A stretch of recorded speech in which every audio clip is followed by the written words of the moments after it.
dalam surga, sungguh kami datang kembali padamu Tuhan. Kami sungguh mengucap syukur kepada Tuhan oleh karena Engkau Allah yang begitu nyata dalam kehidupan kami, Allah yang begitu memperhatikan kami, yang begitu menolong, sangat-sangat menolong dalam kehidupan kami. Terima kasih Bapa dalam surga, terpuji termulia nama-Mu. Bapa dalam surga, saat ini kami mau membaca dan merenungkan kembali kebenaran firman-Mu.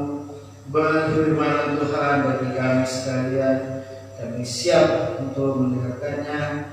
Firman-Mu pedoman hidup kami, Firman-Mu segala berlaku dalam hidup kami. Firman-Mu Tuhan menuntun hidup kami, Firman-Mu membaharui hidup kami, dasar hidup kami. Berfirman Tuhan, kami siap untuk mendengarkannya, kuasa-kuasa sejarah, kuasa kedagingan juga, berbakat dan kuasa dalam nama Tuhan Yesus. Bila firman Tuhan, dengan kuat kuasa kudus, itulah yang menguasai hati dan pikiran kami, memberi pencerahan, penerangan dalam hidup kami pada saat ini. Di dalam nama Tuhan Yesus kami mengucap syukur dan berdoa. Haleluya. Amin. Shalom.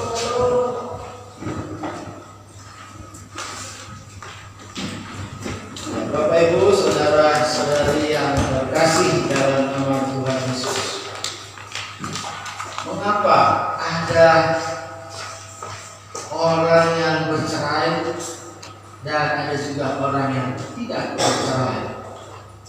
Padahal mereka sama-sama punya masalah dalam keluarga mereka. Mengapa ada anak-anak yang memberontak dan ada juga anak-anak yang taat orang tuanya? Padahal orang tua mereka pasti pernah berbuat salah menyakiti hati anaknya. Mengapa ada orang yang bunuh diri dan ada juga orang tidak bunuh diri? Padahal mereka sama-sama ada masalah dalam kehidupan mereka. Mengapa ada orang yang suka memberi persepuluhan, perpuluhan, persembahan, tapi ada juga orang yang tidak suka dengan banyak alasan tidak memberi perpuluhan, persembahan dan sebagainya? Mengapa mereka demikian? Jawabannya karena mereka tidak menerapkan hukum kasih. Mereka tidak menerapkan hukum kasih. Hal-hal yang tadi menunjukkan bahwa hukum kasih itu begitu penting sehingga bisa membuat perbedaan yang demikian. Hukum kasih membuat orang mengatakan, saya tetap mengasihimu walaupun kamu sudah menyakiti hatiku. Saya mau tetap mengampunimu. Hukum kasih membuat orang menyatakan, saya mau tetap memberi perpuluhan, persembahan kepada Tuhan walaupun hidup saya pas-pasan, karena saya mengasihi Tuhan. Hukum kasih membuat apapun masalah yang terjadi dalam hidup ini, saya tetap mencintai hidup ini, saya tidak mau mengambil jalan pintas. Itu hukum kasih itu.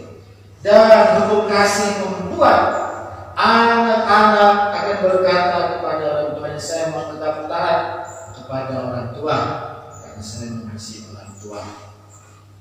Hukum kasih bisa membuat perbedaan yang begitu nyata. Maknanya apa? Bahwa supaya berhasil dalam kehidupan ini, maka diperlukan hukum kasih. Amin. Sangat-sangat diperlukan hukum kasih supaya suami istri tidak bercerai, supaya anak-anak tetap taat kepada orang tuanya, supaya umat Tuhan tetap memberikan persembahan, supaya bisa berhasil dalam apapun di kehidupan ini. Sangat diperlukan hukum kasih. Apakah itu hukum kasih? Mari kita membaca di dalam Matius 22 ayat 34 sampai ke 40.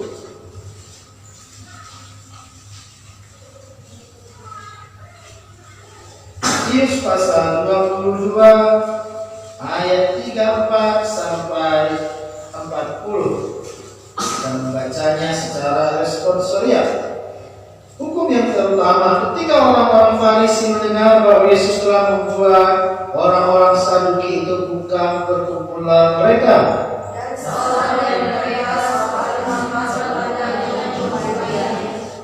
Guru, hukum manakah yang terutama dalam hukum Taurat?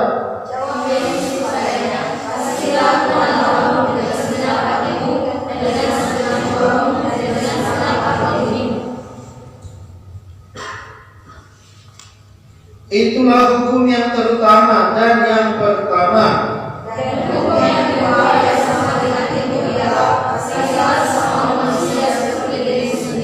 Pada kedua hukum inilah tergantung seluruh hukum Taurat dan kitab para nabi. Bapak Ibu Saudara yang terkasih dalam nama Tuhan Yesus, di sini ada mengasihi dengan segenap hati, jiwa, dan akal budi. Ini berbicara mengenai keseluruhan hidup manusia, pikiran, perasaan, perkataan, dan perbuatan. Adalah pusat hidup. Jiwa adalah keseluruhan hidup, dan akal budi adalah pertimbangan perbuatan. Mengasihi Tuhan yang segenap hati, jiwa, dan akal budi.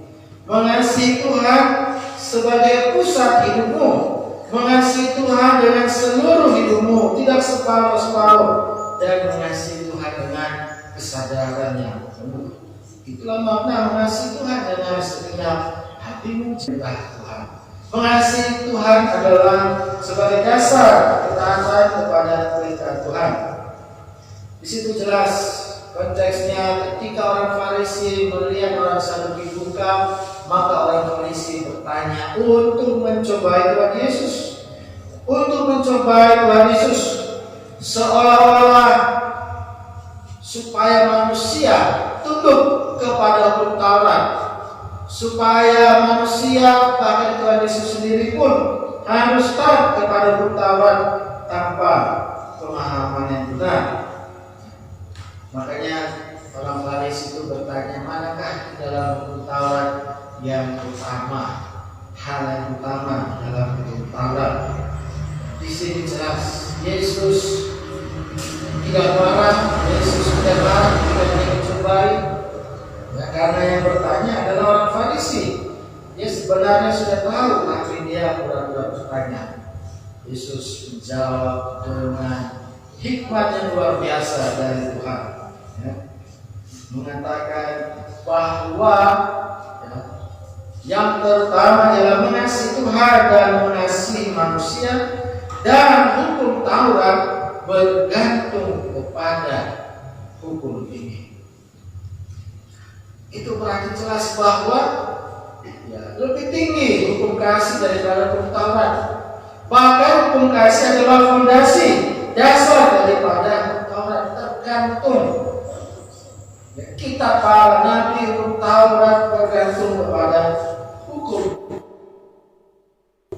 Banyak orang-orang Israel, mereka menjalankan hukum Taurat tanpa pengertian yang benar.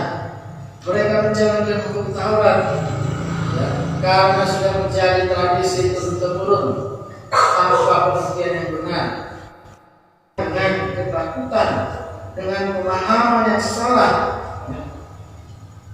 Mengasihi adalah dasar dari hukum Taurat, fondasi dari hukum Taurat. Ada banyak memang hukum Taurat, ada hukum beribadah, ada hukum sosial, dan juga ada hukum moral, yaitu dasar sila, dasar hukum 10 dasar hukum Taurat.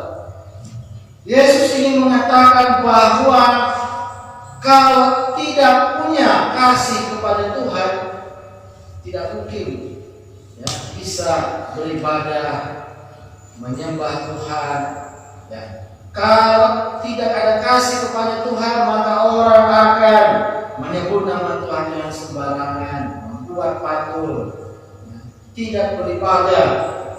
Kalau tidak ada kasih kepada sesama, maka orang itu akan suka mengambil milik tetangganya, membunuh dan sebagainya. Kalau tidak ada kasih kepada sesamanya, jadi bahwa kasih, hukum kasih itu adalah fondasi supaya bisa melakukan hukum Taurat secara khusus 10 dasar firman Tuhan, 10 dasar hukum Taurat. Nah, Bapak Ibu Saudara yang terkasih dalam nama Tuhan Yesus, mengasihi Tuhan sebagai dasar ketaatan kepada perintah Tuhan. Nah, ini jelas, ya. Sama, ya. Kalau kita taat kepada orang tua kita karena kita sayang kepada orang tua kita, ya. Kalau kita taat kepada Tuhan itu karena kita mengasihi Tuhan, ya. Karena kita mengasihi Tuhan. Yang kedua adalah kasih Tuhan adalah standar kasih kepada sesama. Standar kita mengasihi sesama bukanlah standar manusia, bukanlah kasih manusia, tetapi kasih Tuhan. Mari kita membaca dalam Yohanes 15 ayat 12. Yohanes 15 ayat 12. Kita baca bersama-sama 1, 2, 3 ya. Inilah perintahku supaya kamu saling mengasihi seperti aku telah mengasihi kamu. Bapak Ibu Saudara yang terkasih dalam nama Tuhan Yesus, manusia tidak bisa mengasihi sesamanya manusia dengan standar manusia. Karena apa? Karena manusia ini cenderung untuk bersaing. Manusia ini cenderung untuk iri hati, cenderung untuk balas dendam. Manusia berdosa, egonya sangat tinggi. Bagaimana mungkin saya bisa mengasihi sesama dengan kasih manusia itu? Tidak bisa. Paling-paling kasihnya adalah kasih yang harus saling menguntungkan. Kasih karena persaudaraan, tapi itu pun ya ternoda oleh dosa. Tidak bisa. Makanya Tuhan Yesus mengatakan, kamu harus mengasihi sesama manusia seperti aku mengasihi kamu. Ini adalah perintah baru yang Tuhan berikan kepada murid-muridnya. Anak-anak Tuhan yang sudah merasakan kasih sayang dari Tuhan, yang sudah merasakan pengampunan dari Tuhan, maka barulah bisa mengasihi sesama manusia dengan standar Tuhan yang sudah mengasihi, yang sudah mengampuni kita. Amin. Ya, standar kasih manusia yang eros, yang filia, yang storge itu sangat-sangat terbatas. Makanya ada lagu itu ya, 1 kali kesalahanmu masih kumaafkan, 2 kali kau berbuat salah masih kumaafkan, tetapi kalau sudah 3 kali, jangan sampai 3 kali nanti tidak kumaafkan. Betapa kasih manusia itu sudah ternoda. Kalau sudah ada noda di hatiku, bagaimana bisa memaafkan dirimu? Karena ada trauma, bagaimana bisa ku mengasihimu lagi? Ada noda, ada trauma. Kasihku kepadamu ada batasnya. Kesabaranku samamu ada batasnya. Itulah kasihku. Ya. Bahkan kalau pengajaran agama lain mengatakan, ya aku bisa berteman samamu kalau kamu tidak menyakiti agamaku, kalau kamu tidak menyakiti kepercayaanku, aku bisa berteman samamu. Tapi kalau sudah kamu menyakiti agamaku, ya aku tidak bisa berteman samamu. Itulah yang membedakan mana pengajaran yang benar dari Tuhan dan mana yang tidak, mana kasih yang murni dari Tuhan, mana yang tidak. Standar kasih manusia mencoba mengasihi manusia dengan standar manusia itu sendiri. Tapi Bapak Ibu Saudara yang terkasih dalam nama Tuhan Yesus, ya, kita mengasihi sesama dengan standar Tuhan, dengan kasih Tuhan.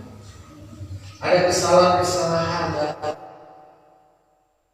ini Yang pertama ialah kita mengasihi Tuhan dan sesama dengan caraku.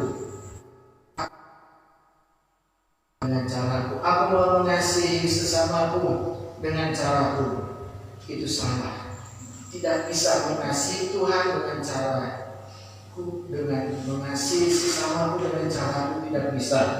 Harus dengan cara Tuhan. Ada juga kesalahan yang kedua, aku mau mengasihi Tuhan dan sesamaku menurut kata orang. Apa yang orang bilang, kalau itu baik, itu yang lakukan untuk mengasihi Tuhan dan sesamaku. Itu pun tidak bisa, ya. Harus menurut kata Alkitab, bukan menurut kata manusia. Ada juga kesalahan dalam menerapkan hukum kasih ini. Aku mau mengasihi Tuhan dan sesama, tetapi ada batasnya. Tidak bisa, ya. 1 Korintus 13 mengatakan, kasih tak berkesudahan. Langit dan bumi akan berlalu, tapi kasih tidak pernah berlalu sampai selama-lamanya. Kasih tidak bisa dibatasi. Kasih tidak bisa dibatasi. Makanya Tuhan Yesus memberikan perumpamaan, harus mengampuni 7 kali 70 kali, ya, tanpa batas. Ya. Ada juga orang yang mengatakan, saya mau mengasihi Tuhan dan sesama, tetapi ada syaratnya. Nggak bisa juga, ya. Mengasihi Tuhan dan sesama dengan hukum kasih Tuhan tidak ada syaratnya, tidak pakai syarat. Ada juga kesalahan, saya mau mengasihi Tuhan dan sesama, asal ada imbalannya, ya. Ada keuntungannya untuk saya. Ini juga nggak bisa. Ini bukan hukum kasih. Karena mengasihi dengan hukum kasih murni tulus, tanpa imbalan, tanpa pamrih. Ada juga kesalahpahaman, saya mau mengasihi Tuhan dan sesama. Saya bisa mengasihi Tuhan dan sesama itu karena kehebatan saya. Ini juga salah. Karena kita bisa mengasihi Tuhan dan sesama bukan karena kehebatanku, tetapi karena kasih karunia yang dikerjakan Paulus di dalamku. Ada juga yang mengatakan, saya mau mengasihi Tuhan dan sesama sebagai cara untuk masuk surga. Ini juga salah. Karena mengasihi Tuhan dan sesama adalah bukti bahwa kita sudah diselamatkan dan dijanjikan, dijamin masuk ke dalam surga. Nah, Bapak Ibu Saudara yang terkasih di dalam nama Tuhan Yesus, kasih Tuhan, hukum kasih kepada Tuhan dan sesama, ini adalah standar kasih kita kepada sama. Amin. Bukan dengan kasih manusia, tetapi harus dengan kasih Tuhan. Hal yang ketiga yang kita bisa pelajari dari firman Tuhan pada saat ini, yaitu mengasihi Tuhan dan sesama adalah ciri khas kita sebagai orang Kristen. Mengasihi Tuhan dan sesama sebagai hukum kasih adalah ciri khas kita sebagai orang Kristen. Kita sebagai orang Kristen jangan dikenal karena kita rajin ke gereja, karena kita pakai kalung salib, orang masuk tanda wah kita orang Kristen, dan seperti itu. Tetapi yang inti, yang utama ialah biarlah orang lain mengenal kita sebagai orang Kristen karena kita menerapkan hukum kasih. Menerapkan hukum kasih. Ya, sangat disayangkan kalau tidak bisa menerapkan hukum kasih. Banyak orang yang sudah dari kecil, remaja, pemuda, sudah bertahun-tahun mendengarkan firman Tuhan, menikah, lalu akhirnya bercerai. Maka dunia akan mengatakan, wah kamu sama dengan aku. Aku bercerai, kamu juga bercerai. Gak ada bedanya kamu dan aku. Wah tapi saya orang Kristen, saya ke gereja. Ya kamu ke gereja, kamu orang Kristen. Tapi kamu dan saya sama. Saya bisa bercerai, kamu juga pada akhirnya bercerai. Gak ada bedanya. Mengapa orang bisa bercerai? Karena tidak menerapkan hukum kasih, ya. Yang diterapkan adalah hukum keadilan.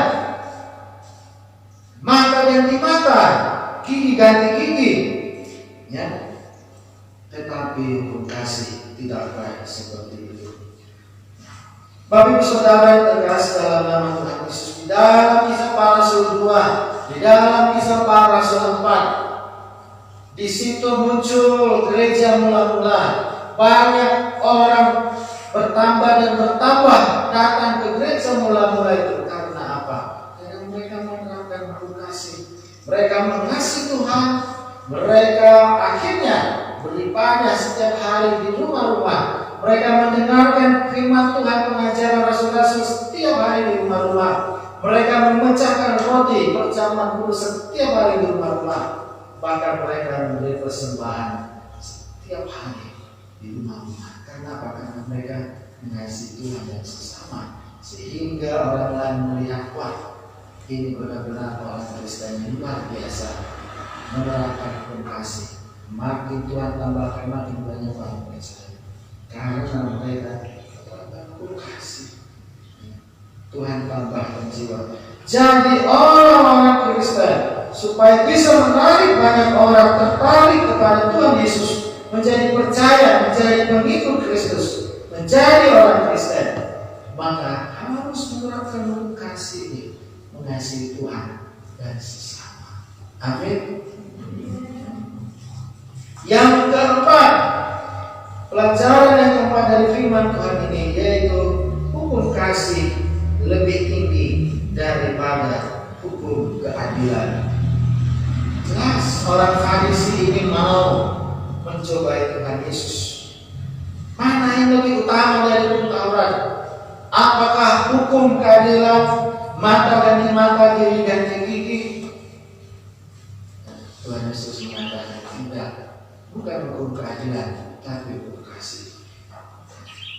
Makanya Tuhan Yesus langsung mengatakan, ketika ada perempuan yang kedapatan berzina, Tuhan Yesus tidak menghukum. Tuhan Yesus mengatakan, aku pun tidak menghukum kau, pergilah dan jangan berbuat dosa.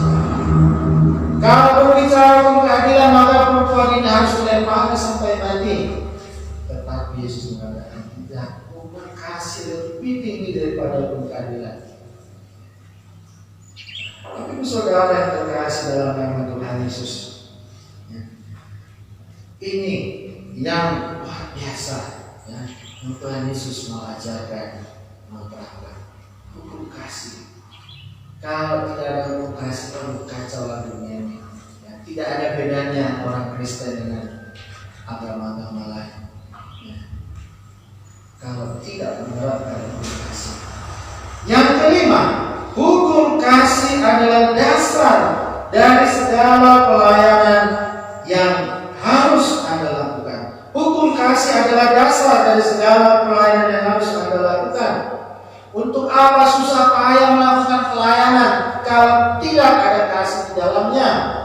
Untuk apa banyak sekali melakukan pelayanan kalau tidak ada kasih di dalamnya? Untuk apa meraih jabatan, penghasilan yang tinggi dalam pekerjaan, dalam pelayanan kalau tidak ada hukum kasih di dalamnya? Bahkan Paulus katakan, untuk apa memiliki karunia yang banyak untuk pelayanan kalau tidak ada kasih di dalamnya? Maka itu sama dengan bunyi gong yang gemerincing, tong kosong, nyari dunia kalau tidak ada kasih di dalamnya. Bahkan banyak orang yang mengatakan, saya menderita demi Kristus. Tetapi untuk apa menderita demi Kristus kalau tidak ada hukum kasih di dalamnya? Banyak orang mengatakan seperti itu. Kasihan sekali. Katanya menderita demi Kristus, ternyata menderita demi diri sendiri, demi kepentingan diri sendiri, demi nama baik diri sendiri. Makanya menderita, bukan menderita demi Kristus. Bukan. Kasihan sekali kalau kita mengatakan saya menderita demi Kristus, tapi tidak ada kasih di dalamnya. Makanya di dalam kitab Wahyu jelas, ya, teguran malaikat Tuhan kepada jemaat Smyrna. Ya. Wah, engkau menentang ajaran-ajaran sesat, engkau keras terhadap nabi-nabi palsu, tetapi sayang engkau telah meninggalkan kasih-Mu yang bulan-bulan. Wah, kamu keras, kamu tegas, kamu menolak setiap ajaran Tuhan kami. kamu luar biasa, hebat pengajaranmu, tetapi sayang sekali tidak ada kasih. Kamu sudah meninggalkan kasihnya. Hal ini menunjukkan betapa hebatnya hukum kasih itu. Lakukan sesuatu pelayanan kepada Tuhan dan sesama dengan hukum kasih, sesuai kasih yang benar dalam Alkitab. Jangan sampai salah, ya. Karena iblis juga bisa menipu dengan pengajaran-pengajaran yang sesat. Ya. Banyak ya, seperti dulu sempat ada namanya kelompok Children of God, ya. Wah, Children of God namanya sih bagus, tetapi pengajarannya salah, ya kan? Melakukan free sex dan lain-lain, ya. Kasih yang tidak benar, ya, salah, ya. Harus kasih yang murni tulus sesuai dengan kebenaran Alkitab firman Tuhan, ya.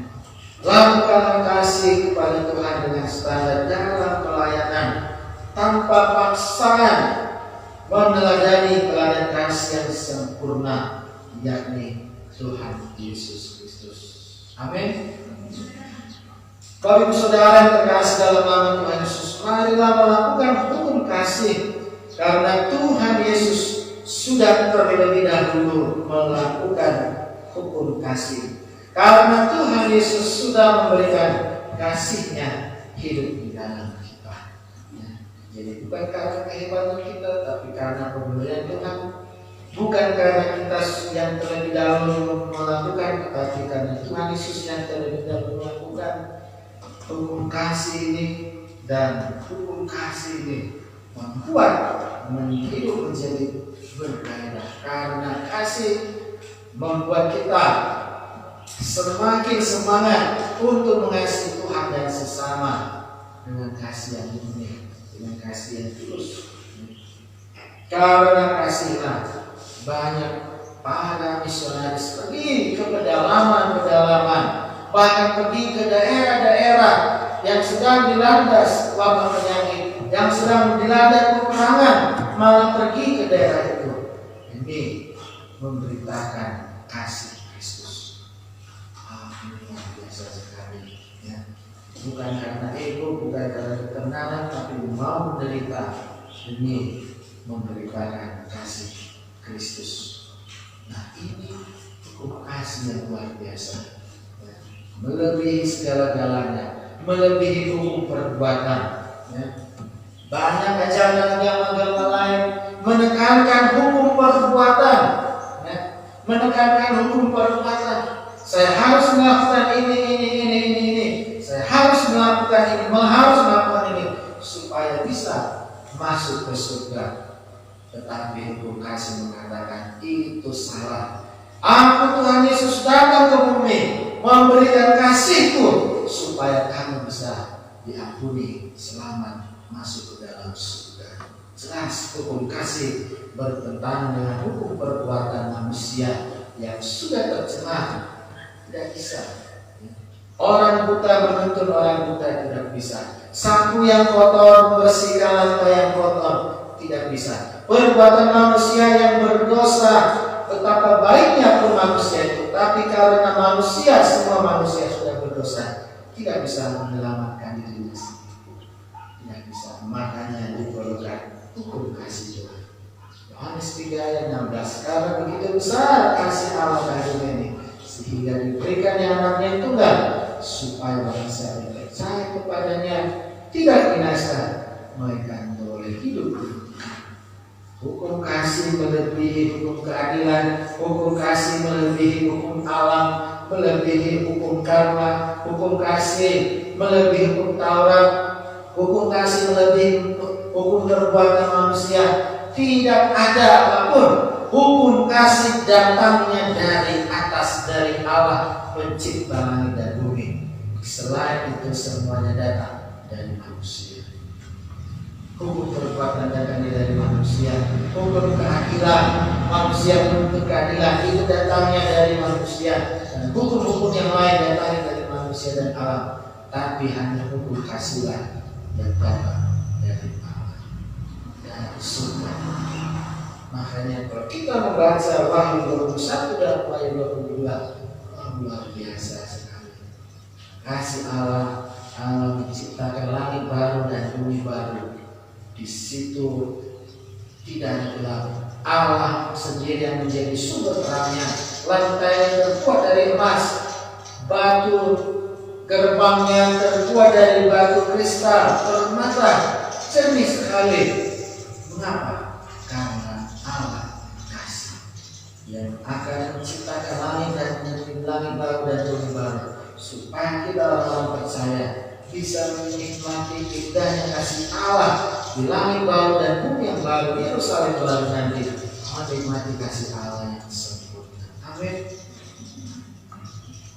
Inilah kasih Allah, kasih yang sempurna, bukan kasih manusia, ya, tetapi kasih Allah. Oleh sebab itu, Bapak Ibu Saudara yang terkasih dalam nama Tuhan Yesus, mari melakukan hukum kasih, karena Tuhan Yesus sudah terlebih dahulu melakukan hukum kasih itu, karena Tuhan Yesus sudah memberikan kasih-Nya kepada kita. Amin. Saya mau kita merespon firman Tuhan. Saya sudah pemain musik maju ke depan, kita menyanyikan satu lagu pujian. Allah itu kasih. Namamu selalu disebutkan di dalam doaku dengan penuh penyembahan. Kurindu dunia pun merasakan kasih yang kurasakan darimu, Yesus. Dengar firman Tuhan. Kita yang sudah merasakan kasih Tuhan melalui pengampunan dosa, kita tetap hidup di dalam kasih Tuhan itu dengan kudus dan kita pun memberitakan kasih Tuhan itu melalui pelayanan penginjilan yang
yang lebih agung dan mulia selain daripada karena hukum kasih, maka Tuhan Yesus datang ke dunia ini memberikan nyawanya supaya orang yang percaya tidak binasa, melainkan beroleh hidup yang kekal.